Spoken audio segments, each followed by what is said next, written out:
Islamic লাইফস্টাইলটা basically এটা একটা productive lifestyle. Islamic lifestyle হচ্ছে আপনি একেবারে সকাল সকাল আপনার দিন শুরু করবেন। Early to bed and early to rise makes a man healthy wealthy.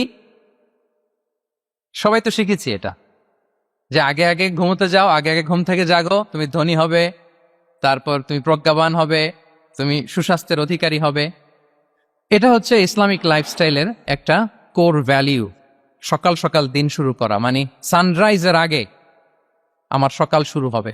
কাজী নজরুলের যে কবিতা, সূর্যি মামা জাগার আগে উঠবো আমি জেগে, পড়েছি আমরা সবাই, কিন্তু হয়তো মানা হয় না। তো এই যে সকাল সকাল ঘুম থেকে উঠা, এটা যদি আপনার মধ্যে না থাকে, এটা ইসলামিক লাইফস্টাইল হতে পারে না। You must be a morning person. সকাল সকাল উঠতে হবে। আপনার সময় এমনভাবে মেনটেন করবেন আপনি যে সকাল সকাল ফজরের পর থেকে আপনি অ্যাক্টিভ। তার মানে you have to wake up early, you have to sleep early. একজন মর্নিং পারসন যদি না হন, এটা ইসলামিক লাইফস্টাইল হবে না। এর কারণ আল্লাহ রাসূল সাল্লাল্লাহু আলাইহি ওয়া আলিহি ওয়াসাল্লাম আমাদেরকে সকালে জেগে থাকার ব্যাপারে ইন্সপায়ার করেছেন, এবং তিনি দোয়া করেছেন এই উম্মার জন্য স্পেশালি, যে এই সময়টা এটা ফুল অফ বারাকা, ফুল অফ ব্লেসিংস। তিনি দোয়া করেছেন, আল্লাহুম্মা বারিক লি উম্মতি ফি বুকুরিহা। আল্লাহ এই উম্মতের বুকুরটা মানে সকালের সময়টা, লেটস সে সানরাইজের পরে ৩-৪ ঘন্টা, এই সময়টাকে আল্লাহ আপনি বরকত দিয়ে ভরে দেন। এই সময়টাতে ঘুমানো যাবে না, এটা হচ্ছে বরকতের সময়। এবং আল্লাহ রাসূল সাল্লাল্লাহু আলাইহি সাল্লাম যদি কোনো সামরিক অভিযান প্রেরণ করতেন, এই টাইমে প্রেরণ করতেন, এই বুকুরের টাইমে। এবং সাহাবারা তাদের কোনো ট্রেড ক্যারাভান, ব্যবসায়িক কাফেলা যখন সেন্ড করতেন, এই টাইমটাতে সেন্ড করতেন, কারণ এই টাইমটাতে পারাকা। তো এখন নিজের সাথে মিলিয়ে নেন যে এই টাইমটাতে আমরা কি করি। আমি জানি না আপনাদের কি অভ্যাস। আমি এসে তো শুনলাম যে জাহাঙ্গীরনগর বিশ্ববিদ্যালয়ে নাকি যতজন শিক্ষার্থী, মানে ততজনের জন্য এখানে আবাসনের ব্যবস্থা আছে। বাংলাদেশের কোনো ইউনিভার্সিটিতে নাকি এটা নাই। আলহামদুলিল্লাহ, অসাধারণ প্রিভিলেজ, এখানে অনেক সুন্দর সুযোগ। তো এখন বলেন, আপনাদের সকালের রুটিন কি বলেন? ঘুমিয়ে থাকেন না জেগে থাকেন? হ্যাঁ, আচ্ছা, ফজরের পরে আমরা ঘুমাই কারা কারা দেখি? সর্বনাশ। আচ্ছা ঠিক আছে, হাত নামান।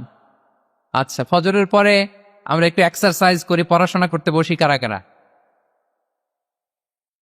মাশাআল্লাহ, আছে কিছু, ঠিক আছে, হাত নামান। এবার 2 বারের 1 বারও যারা হাত তুলেননি তারা হাত তুলেন। আপনারা কি করেন? এইটা এটা হ্যাঁ, ডিভাইস।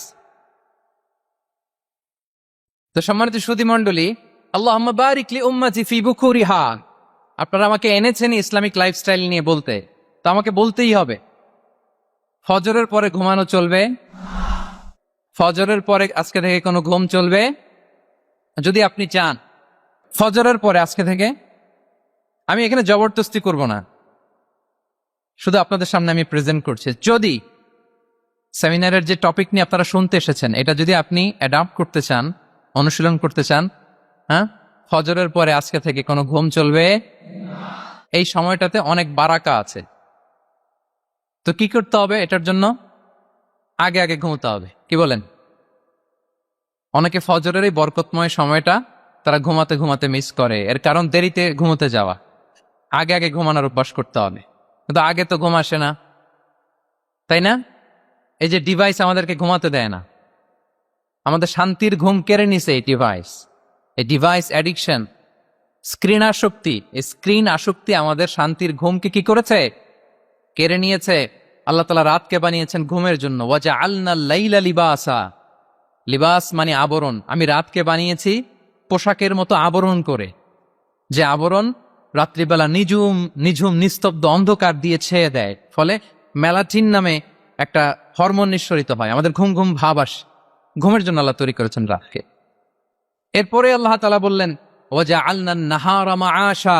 আর দিনকে বানিয়েছি আমি প্রাণ চঞ্চল করে, দিনে আমরা কাজ করব। তাহলে রাতে আগে আগে ঘুম, আর দিনের বেলা আল্লাহ তাআলা আমাদেরকে কাজ করার জন্য সৃষ্টি করেছেন। কিন্তু এই সাইকেলটাকে আমরা ঘুরাই ফেলছি। রাতে যত দেরি করে আপনি ঘুমাবেন, সকালে ঠিক তত দেরি করে আমাকে উঠতে হয়, ঠিক কিনা বলেন? তাহলে ফজরের পর বকুর পিরিয়ড অফ টাইমটাকে কাজে লাগাতে হলে রাতে আমাদেরকে আগে ঘুমাতে যাইতে হবে। রাতে কি করতে হবে? আগে ঘুমোতে যেতে হবে।